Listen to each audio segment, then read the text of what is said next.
Hello everyone, welcome to the another video tutorial.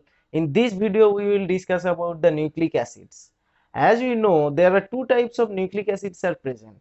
Ribonucleic acids or RNA and deoxyribonucleic acids or DNA. And in this video, first we will discuss about the DNA and hence later we will come to the RNA. So watch till the end, and after that if you got any doubt, put your doubt on the comment box and I will get back to you as soon as possible. And don't forget to subscribe the channel and press the bell icon to get the latest updates. And so let's begin without wasting the time.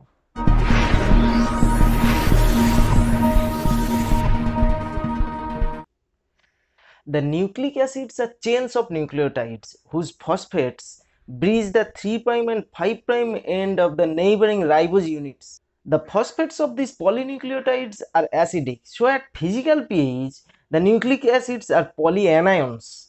The linkage between the individual nucleotides is known as phosphodiester bond because the phosphate is esterified to two ribose units.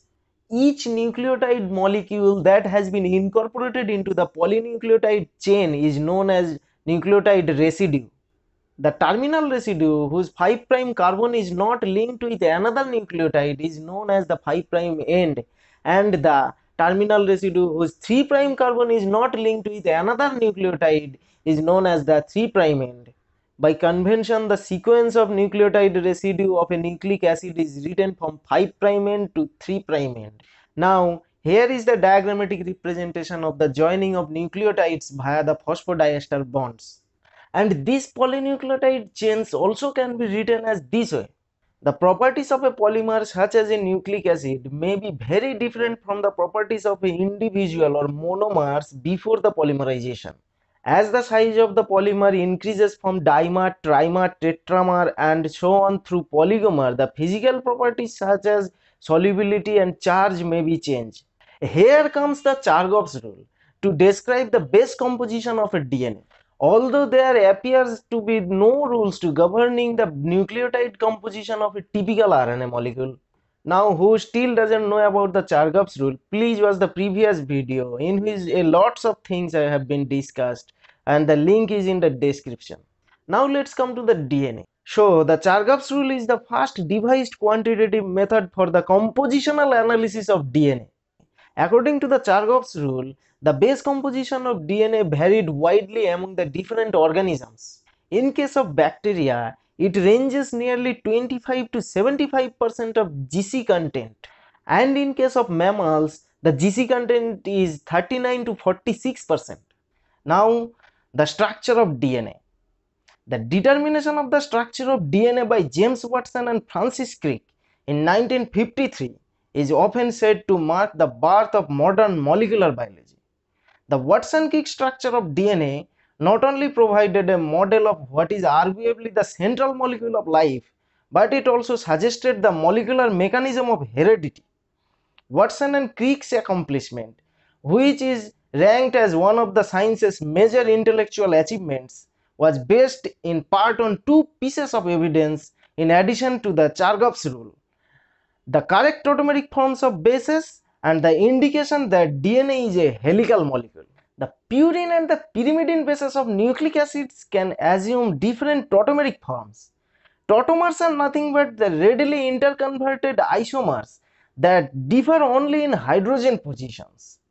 X-ray, NMR and spectroscopic investigations have firmly established that the nucleic acid bases are overwhelmingly in the ketotautomeric forms. Now, the evidence that DNA is a helical molecule was provided by an X-ray diffraction photograph of a DNA fiber taken by Rosalind Franklin. The appearance of photograph enabled Crick to deduce two things. First one, that the DNA is a helical molecule, and the second one, that its planar aromatic bases form a stack that is parallel to the fiber axis. Now, here is an X-ray diffraction photograph of a vertically oriented DNA fiber taken by Rosalind Franklin. This provided the key evidence for the elucidation of the Watson-Crick structure.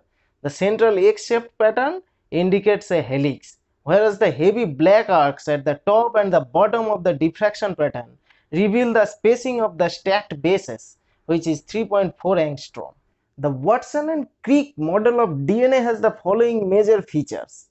The first one, two polynucleotide chains went around a common axis to form a double helix. And the second one is the two strands of DNA are anti-parallel, but each forms a right-handed helix, means the B type of DNA. The third one is the bases occupy the core of the helix and sugar phosphate chains run along the periphery, thereby minimizing the repulsions between charged phosphate groups. The surface of the double helix contains two groups of unequal width, the major group and the minor groups. And the last fourth one, each base is hydrogen bonded to a base in the opposite strand to form a planar base pair. The Watson-Crick structure can accommodate only two types of base pairs. Each adenine residue must pair with a thymine residue and vice versa, and each guanine residue must pair with a cytosine residue and vice versa. These hydrogen bonding interactions, a phenomenon known as complementary base pairing, result in the specific association of the two chains of the double helix. Now, the Watson-Crick structure can accommodate any sequence of bases on one polynucleotide strand if the opposite strand has the complementary base sequence. More importantly, it suggests that each DNA strand can act as a template for the synthesis of its complementary strand, and hence the hereditary information is encoded in the sequence of bases in either strand. The Watson-Crick double helix model describes the features of B form of DNA. However, there are many other forms of conformation of DNA is available, such as A, C, Z forms of DNA, which are very distinct from the B form. The form that DNA would adopt describe on several factors, such as the hydration level, DNA sequence, chemical modifications of the bases, the type and concentration of metal ions in the solution, and we will come to those types of DNA one by one. So let's start with the B DNA. B form of DNA possesses so many features, like two long polynucleotide strands coiled around a central axis, and those strands are wrapped plectronemically in a right-handed helix. The strands are anti-parallel, that is, one strand is oriented in the 5' to 3' direction and the other in the 3' to 5' direction. The strands interact by hydrogen bonds between complementary base pairs. The angle of interaction between base pairs result in major and minor groups on DNA. The angle between the C1' atoms is larger on one side than the other, generating two dissimilar groups in B DNA. The side containing N7 of purines is termed the major groups, while the other side containing N3 of the purines is minor group. The helix diameter is 20 angstrom and the helix rises per base pair is 3.32 angstrom, and the helix pitch, means the distance along the axis per 360-degree turn, is 32.2 angstrom, and the per helical turn base pair is 10.4.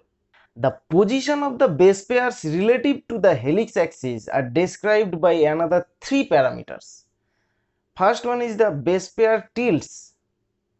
It is a shift of the base pair's short axis relative to the vertical helix axis. The tilt angle is measured by considering the angle made by a line drawn through the two hydrogen bonded of bases relative to a line drawn perpendicular to the helix axis. The tilt angle opens in the direction of phosphate backbone. The second one is base pair roll. It is a shift of the base pair's long axis relative to the vertical helix axis. And the third one is propeller twist. It is the twist of the bases in a base pair against each other. A base pair is rarely a perfect flat plane with each base in the same plane. Rather, each base has a slightly different roll angle with respect to the other base. This makes the two bases look like an airplane propeller. And now aDNA. aDNA is one of the possible double helical structure which a DNA can adopt. aDNA is thought to be one of the three biological active double helical structures along with the bDNA and zDNA. It is a right-handed double helix fairly similar to the more common B-DNA form, but with a shorter, more compact helical structure, whose base pairs are not perpendicular to the helix axis as in B-DNA. It was discovered by Rosalind Franklin, who also named the A and B forms. She showed that DNA is driven into a form when under dehydrating conditions. Such conditions are commonly used to form crystals, and many DNA crystal structures are in the A form. The same helical conformation occur in double-stranded RNAs and in DNA-RNA hybrid double helixes. Now, the structure of aDNA. aDNA is fairly similar to bDNA, that is right-handed double helix with major and minor groups. However, there is a slight increase in number of base pairs per turn, resulting in a similar twist angle, and a smaller rise per base pair, making a DNA 20 to 25% shorter than bDNA. The major group of aDNA is deep and narrow, and the minor group is wide and shallow. aDNA is broader and apparently more compressed along the axis than bDNA. And now the zDNA. zDNA is a left-handed double helical structure with two antiparallel strands that are held together by Watson-Crick base pairing. The transition from B to Z DNA conformation occurs most readily in DNA segments containing Watson-Crick base pairing.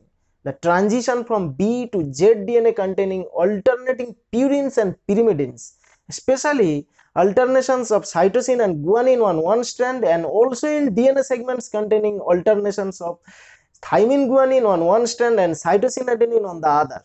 The existence of zDNA was first suggested by optical studies demonstrating that a polymer of alternating cytosine and guanine in one strand in a 4 molar sodium chloride solution.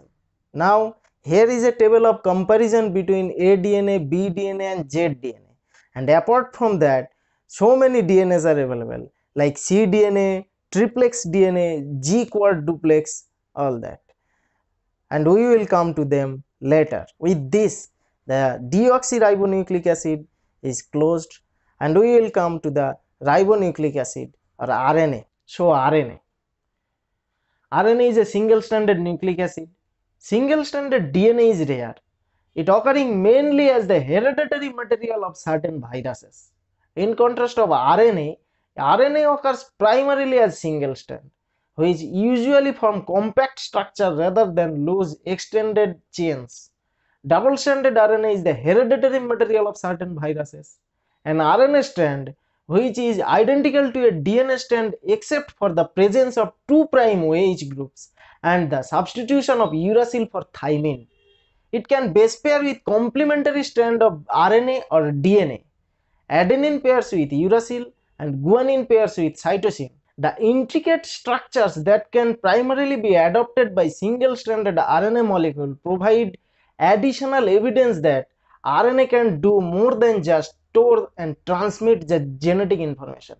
Numerous investigations have found that certain RNA molecules can specially bind small organic molecules and can catalyze reactions involving those molecules.